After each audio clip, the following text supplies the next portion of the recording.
سر پاکستان کی foreign policy کے major issue کیا ہیں؟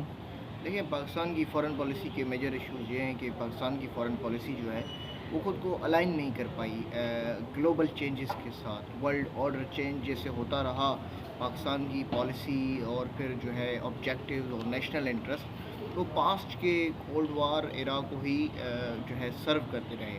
لیکن سب سے پہلے تو پاکستان کی فارن پالیسی 3 بڑے مسائل کا شکار رہی ہے اور اس کے سراؤنڈنگ میں ہی گھومتی رہی ہے. نمبر 1 تو جو ہے وہ ریجنل کرائسس، پھر اس کے سولیوشنس. نمبر 2 پھر جو ہے وہ ایکسٹرنل کلاؤڈ پر ڈپینڈنسی، اور پھر جو ہے پوسٹ کولڈ وار ایرا کے اندر جو تھا کہ جو ہے وہ ویسٹرن انٹرسٹ کو سرو کرتی رہی اور اپنے اکانومک اور جو ہے ملٹری انٹرسٹ کو سیکیور کرنے کے چکر میں.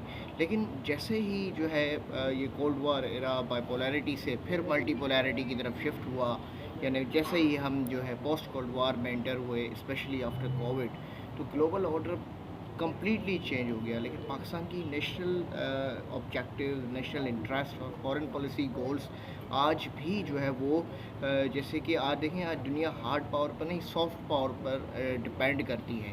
آج گلوبل انفلوئنس کا رول ہے، مڈل پاورز کا رول ہے، مڈل پاورز کے پاس ٹیکنالوجی ہے، اکانومی ہے. لیکن ہم آج بھی جیو اسٹریٹجک گولز کی طرف جانے لگے ہیں. البتہ کہ پاکستان کی فارن پالیسی میں ایک نیو اپروچ ہمیں جیو اکانومکس کی نظر آئی.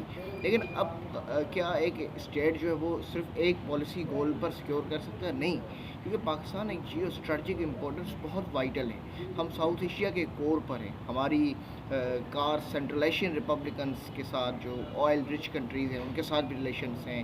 پھر اس کے ساتھ ساتھ پھر ہم جو ہے افغانستان انٹیپڈ ایکسپلورڈ ایریاز ہیں تو وہاں بھی جا سکتے ہیں. ہمارے پہلے ویسٹرن 2 ایشوز تھے کہ ویسٹرن بارڈر بھی ایشو ہے، پھر ایسٹرن بارڈر بھی ایشو ہے. لیکن اب تیسرا ایشو جو چائنا کے ساتھ ہو چکا ہے، جیسے کہ ہم نے دیکھا کہ سی پیک بھی اس وقت ڈاؤن ورڈ کا شکار ہے.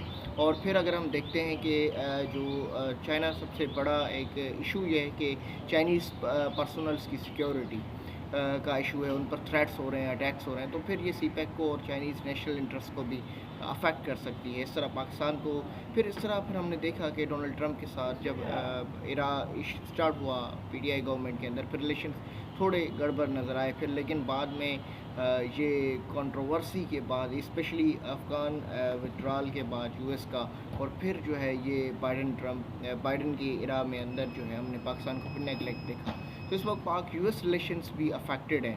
تو پاکستان کو ایک نیو اپروچ کو دیکھنا پڑے گا جس میں ہم جیو اکانومک، جیو اسٹریٹجک، اور پھر سافٹ پاور، پھر ہماری جو ہے کلچرل انفلوئنس، اسٹوڈنٹ ایکسچینج، اور پھر ایک new era of diplomatic relations friendly nations کے ساتھ، یعنی اولڈ ٹرمپس پر نہیں. ایک وہ اسٹیٹ جو مڈل ایسٹ میں ایک امپورٹنٹ الائی ہوتا تھا، آج وہ مڈل ایسٹ سے لون سیک کر رہا ہے اور ان سے قرضہ مانگ رہا ہے. تو ہماری فارن پالیسی جو ہے وہ ایک ڈیفائنڈ نہیں ہے، آج بھی پرانے آبجیکٹیوز کو سیکیور کر رہی ہے.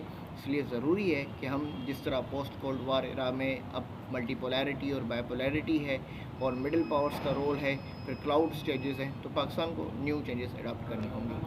Okay sir, thank you.